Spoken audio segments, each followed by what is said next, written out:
अरे उनकी जेलों की ऐसी तैसी मेरे भाई, जेलों से डरना नहीं है, जेलों से डरना नहीं है। ये पिछले 11 साल से दिल्ली में बैठी हुई भाजपा की सरकार लोगों को जेल भेजने के अलावा और कर ही क्या रही है। लेकिन मैं डरा नहीं, मैं झुका नहीं, कहीं छुप छुपा के खड़ा नहीं। जो डटे हुए हैं महाज पर, मुझे उन सफों में तलाश कर।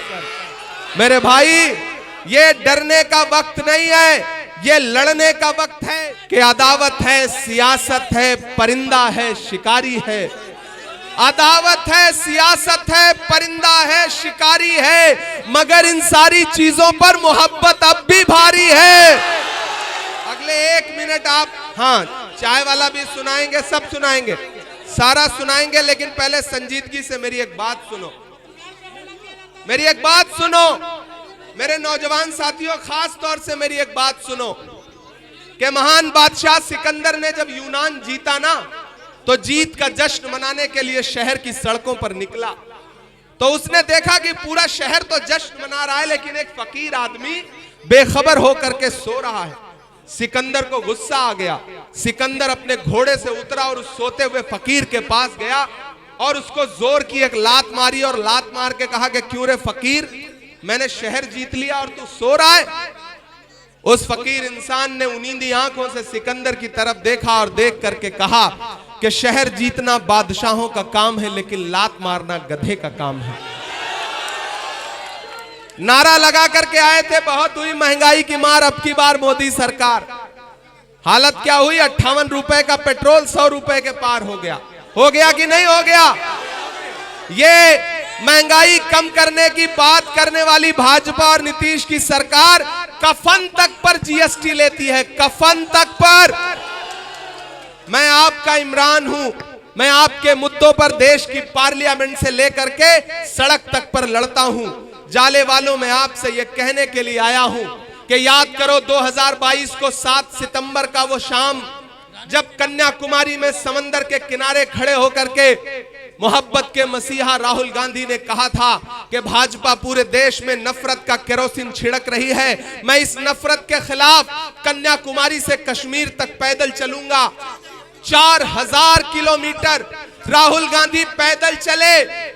नफरत का शिकार इस देश में सबसे ज्यादा कौन है? हम हैं, आप हैं या नहीं है? ऐसे में उस नफरत के खिलाफ 4000 किलोमीटर राहुल गांधी चलते रहे, बस एक नारा लगाते हुए, नफरत छोड़ो भारत जोड़ो। बस एक नारा लगाते हुए, मुझे नफरत के बाजार में मोहब्बत की दुकान खोलनी है। मैं चला हूं राहुल गांधी के साथ। जब मैं उनके साथ कंधे से कंधा मिला के चलता था तो मुझसे मीडिया के साथी कहते थे कि इमरान साहब आप शायर पहले हैं, सांसद बाद में हैं, राहुल गांधी के साथ चल रहे हैं, क्या कहेंगे?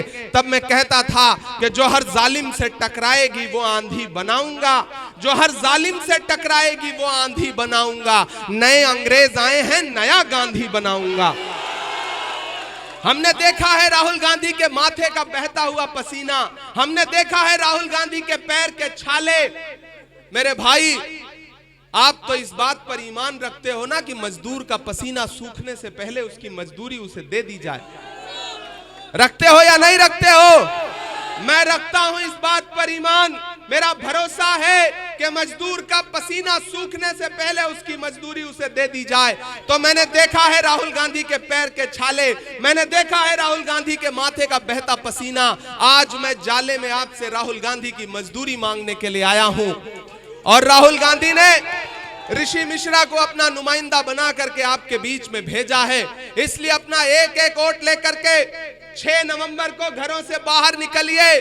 और अगर आपने अपना एक एक वोट दे करके जाले में कांग्रेस का विधायक बना दिया और बिहार ने 14 नवंबर 2025 को तेजस्वी यादव को बिहार का मुख्यमंत्री बना दिया, तो फिर 2029 में राहुल गांधी को इस देश का प्रधानमंत्री बनने से कोई ताकत रोक नहीं सकती है। यह लड़ाई बहुत बड़ी है और इस लड़ाई में खतरा डॉक्टर बाबा साहब अंबेडकर के संविधान पर है, लोकतंत्र पर है। ये नफरत के पुजारी, ये बिहार को सौतेली नजर से देखने वाले भाजपा के लोग, गृह मंत्री अमित शाह आकर के बिहार में कहते हैं कि बिहार में फैक्ट्री इसलिए नहीं लग पाई क्योंकि यहां पर जमीन कम है। अरे अमित शाह जी, आपने भागलपुर की 1000 एकड़ जमीन अपने उद्योगपति दोस्तों को 1 रुपए लीज पर दे दिया। बिहार में जमीन है, बिहार में नौजवानों में जज्बा है, बिहार के नौजवानों में नौकरी करने का हिम्मत है, जज्बा है, अपने खून पसीने से मेहनत से अपना पेट और अपना परिवार पालने का जज्बा है। ऐसे में इनके जज्बे का अपमान मत करिए। ये बिहार के लोग हैं, अब ये तय करेंगे कि बिहार कैसे चलेगा। दिल्ली में बैठा हुआ हाकिम नहीं तय कर सकता कि बिहार कैसे चलेगा। और जिन्हें लगता है कि साजिशें करके ऋषि मिश्रा को रोक लेंगे, इधर आमिर इकबाल खड़े हैं, शमीम भाई खड़े हैं, तनवीर भाई खड़े हैं, डॉक्टर अफरोज खड़े हैं, जमाल साहब खड़े हैं, ये सारे लोग, आरजू भाई खड़े हैं, ये सारे लोग इस बात के गवाह हैं कि कैंची से चरागों की लवें काटने वालों, कुदरत के करिश्मों से लड़ोगे तो मिटोगे। तुम फूल को चुटकी में मसल सकते हो लेकिन खुशबू को बिखरने से नहीं रोक सकोगे। ये मोहब्बत की खुशबू है। और ऋषि भाई आपसे वादा कर रहे हैं आज मेरे सामने कि आप एक बार इन पर भरोसा जताइए, इन्हें असेंबली पहुंचाइए। आपकी कोई भी शिकायत नहीं रह जाएगी। स्टेडियम का वादा मैं यहां खड़ा होकर कर रहा हूं, और अगर देरी हुई तो मेरे पास आइएगा, मेरा दामन पकड़िएगा, मैं आकर के ऋषि जी का हाथ पकड़ के कहूंगा कि मैं आपकी मीटिंग में वादा करके आया था, आपको यह काम करवाना पड़ेगा। कहां सोया है चौकीदार। थक गए हैं क्या आप लोग? पिछले 2-2.5 घंटे से खड़े हैं, मुझे पता है थक गए होंगे, लेकिन मुझे लगना चाहिए कि मैं जाले में खड़ा हूं, मुझे लगना चाहिए कि मैं दरभंगा में खड़ा हूं, मुझे लगना चाहिए कि मैं जिंदा दिल लोगों के साथ खड़ा हूं। जहां तक नजर जा रही है अवाम ही अवाम है, सड़कों से लेकर के यहां तक। जीवेश मिश्रा जी को मुझे लगता है एक बार आज का ये विजुअल देखने के बाद रात में नींद भी मुश्किल से आएगी कि कहां सोया है चौकीदार, कहां सोया है चौकीदार। तैयार रहना अगली लाइन के लिए कि कहां सोया है चौकीदार, कहां सोया है चौकीदार। अब बिहार में बन जाएगी तेजस्वी सरकार, कहां सोया है चौकीदार, कहां सोया है चौकीदार। के चाय, बड़े समझदार लोग हैं बिहार के, बस चाय का नाम ले लीजिए इनको स्वाद आ जाता है। कि चाय बेचने वाला पूरा भारत बेच रहा है। बेच रहा है कि नहीं बेच रहा है? बेच रहा है कि नहीं बेच रहा है? कि चाय बेचने वाला पूरा भारत बेच रहा है। इसी काम में हासिल उसे महारत बेच रहा है। कि रेल बिक गई, तेल बिक गया, बिका हवाई अड्डा। अगली लाइन पे तैयार रहना जाले वालों, कुमरौली वालों। कि रेल बिक गई, तेल बिक गया, बिका हवाई अड्डा। सब कुछ बिकता देख के खुश हैं अपने जेपी नड्डा। कि जनता महंगाई की मारी करती हाहाकार, कहां सोया है चौकीदार, कहां सोया है चौकीदार। उठाइए अपना एक एक हाथ पीछे तक, उठाइए अपना एक एक हाथ और मुझे भरोसा दिलाओ जाले वालों, सड़क पर जो लोग खड़े हैं उनका भी हाथ उठा हुआ है।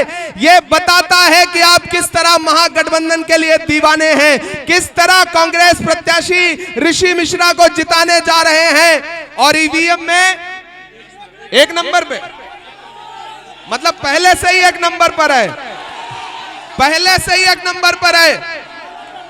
तो क्या ये जीत की माला अभी से पहना दी जाए? मेरे भाई, एक चीज बहुत संजीदगी से आखिर में सुनना, सियासत जज्बात का नाम नहीं है, सियासत अक्लमंदी और होशमंदी का नाम है। सियासत सारे समाजों को साथ लेकर के चलने वाले शख्स का नाम है, और जब सब साथ चलते हैं तो जीत होती है। हर वफा जिंदे जावेद नहीं होती है, दिल का हर जख्म कहीं दिल का कंवल बनता है। जब शहंशाह भी हो, इश्क भी हो, दौलत भी, तब कहीं जाके कोई ताजमहल बनता है। इस बार ताजमहल बनाना है मोहब्बतों का, इस बार सरकार बनानी है बिहार में, और नफरत वाली ताकतों को बेसिर पैर वापस लौटाना है।